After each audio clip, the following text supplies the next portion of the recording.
People say I'm an overthinker, but better to be an overthinker than an underthinker. My brain's Never really a fan of filing court cases, but sometimes you got to do what you got to do, and you got to protect. He didn't. I could never do what he did. Yeah. Most people in the world could never do what he did. But he's got himself into this position. The tone darkened as the speaker suggested the incident was not mere misfortune, but a convergence of ignored warning signs. What fans celebrated as triumph inside the ring was followed by a devastating collapse in real life, forcing Anthony Joshua to confront betrayal, negligence, and irreversible consequences. The casual praise of his strength and dominance suddenly felt hollow in the shadow of what came next.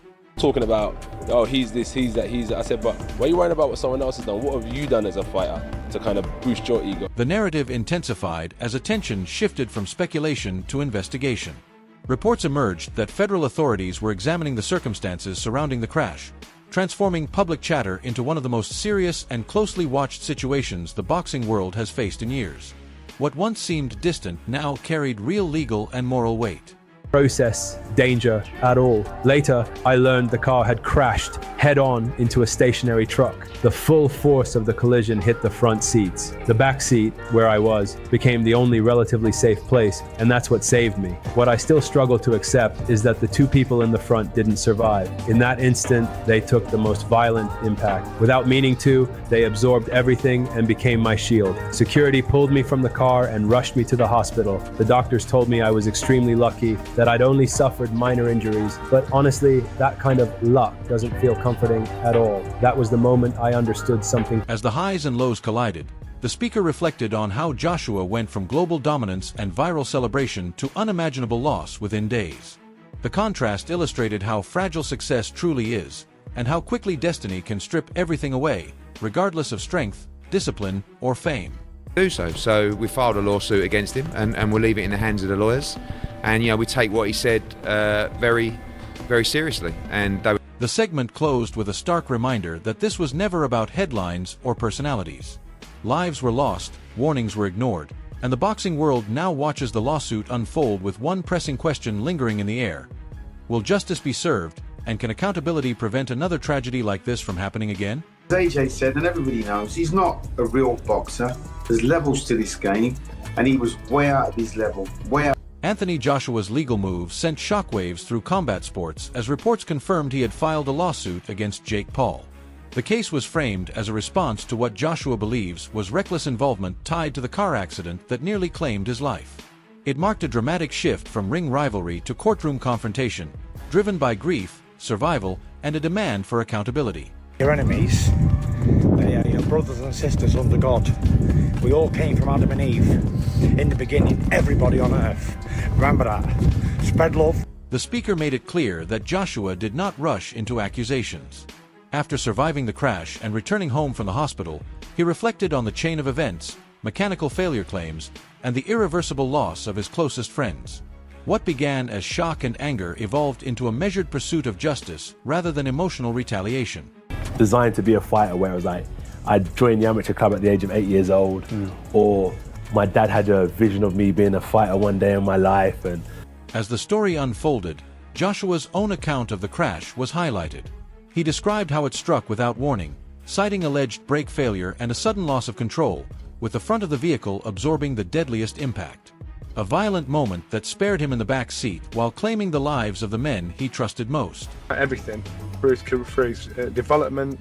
I don't think he did anything for his development because he didn't have somebody in front of him that wanted to test it. The speaker framed Joshua's survival as haunting rather than fortunate.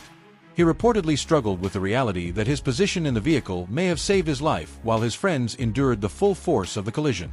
That realization transformed the narrative from celebrity survival to lifelong emotional burden and survivor's guilt. Just sad, it just makes you realise how valuable life is and how things can change in a heartbeat. So when we talk about fights and we talk about beefs and these things are just nothing when it comes to real life and losing your life. So it was a sad thing to hear, a sad thing to see. God knows how it'll affect those that saw it mentally, emotionally. But you've got to think about these two men who were somebody's child, someone's brother, And that's what you've got to think about, those people that have lost. The commentary escalated as Eddie Hearn's reaction was addressed. He was portrayed as unapologetically blunt, condemning what he described as reckless behavior surrounding the Paul brothers.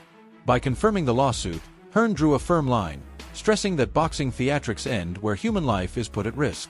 I was there before the news broke, close enough to see what the cameras didn't show. The Jake Paul fight didn't feel won, it felt delivered. 6 rounds like a deadline, 33 million live eyes like a quota, breathwork behind doors timed like ignition. A serpent-tongued cue marking the moment fate locked in. Joshua thought the knockout crowned him. He never realized it completed him. The win wasn't triumph, it was transfer. The crash wasn't accident, it was collection.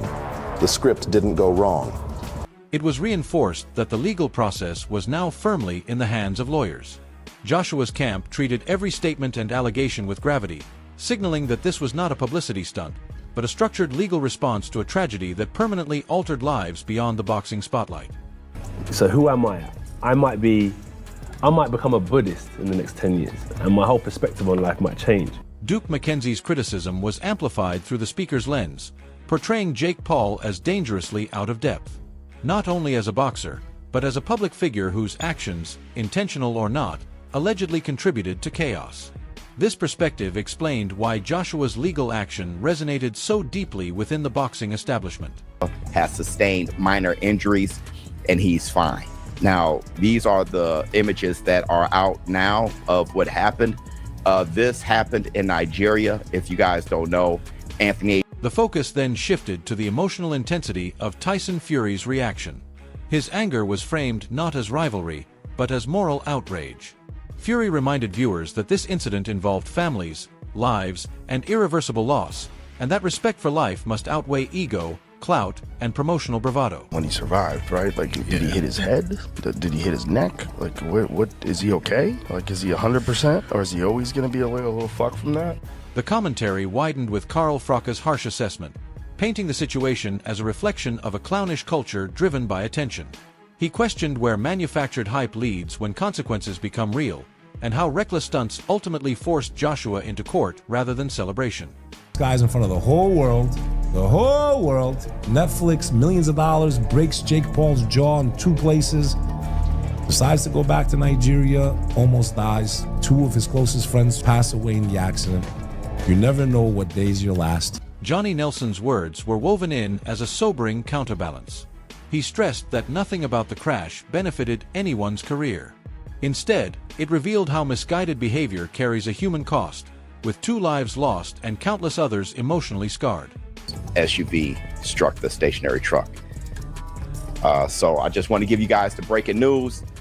Unfortunately, Anthony Joshua was involved in a car accident in Nigeria. Prayers to Anthony J. Joshua and his... To really be there for them and the family, anything they need. You know, sometimes when someone is a star, they have a lot of things in their life taken care of for them. So you really have to move into that mode in this situation as well. Make sure obviously they're getting the best medical attention, make sure their family are safe and happy and as happy. Alexander Usyk said, "This is an unbelievable loss. Sinna and Latif are 2 incredible people who were not only part of AJ's team, but also friends. My sincere condolences to their families, loved ones, and everyone who knew them. Anthony Joshua, wishing you a speedy recovery." Speaker 1 emphasized Johnny Nelson's reminder that boxing rivalries mean nothing when confronted with death.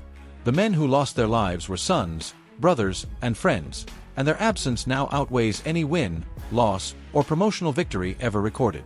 The lawsuit feels less like revenge and more like control, because after losing control in a violent instant on the road, a courtroom becomes one of the few places where Joshua can slow time, demand answers, and try to give meaning to something that feels senseless and unfair. Jake Paul's name at the center of this storm highlights how polarizing figures attract intensified blame, but it also exposes an uncomfortable truth about modern combat sports, where attention is rewarded faster than responsibility and consequences often arrive only after irreversible damage is done. For fans, this story forces a reckoning, because it is easier to debate knockouts than to sit with grief. Hearing voices like Carl Frock and Gerald Miller speak with emotion reminds people that fighters are not characters, but human beings who carry fear, regret, and empathy just like anyone watching from home. Anthony Joshua's path forward will not be measured by his next opponent or payday, but by how he carries this loss, how justice unfolds, and whether the boxing world truly learns from it. If figures like Joshua, Fury, Hearn, and Nelson cannot push the culture toward responsibility, tragedies like this risk repeating themselves. From a human perspective, Joshua's situation feels less like a boxing headline and more like a psychological earthquake. No amount of championship pressure prepares someone to survive an accident that takes close friends. When Eddie Hearn, Tyson Fury, and Johnny Nelson speak out, it signals that this pain is being recognized as real trauma, not just another cycle of sports drama. When Joshua points the finger at Jake Paul, whether people agree or not, it reflects a survivor searching for meaning in chaos, because humans instinctively seek accountability after tragedy. In a sport where rivalry, money, and provocation are normalized, the line between reckless behavior and real-world consequences can blur dangerously. Eddie Hearn's reaction stands out because it sounds less like promotion and more like protection, drawing a clear boundary that the business of boxing ends when lives are lost, and that Anthony Joshua is not merely a brand, but a man carrying grief that will follow him long after the cameras move on. Tyson Fury's words resonate because they came without irony or gamesmanship, reminding everyone that behind every crash statistic are families waiting for phone calls that never bring good news.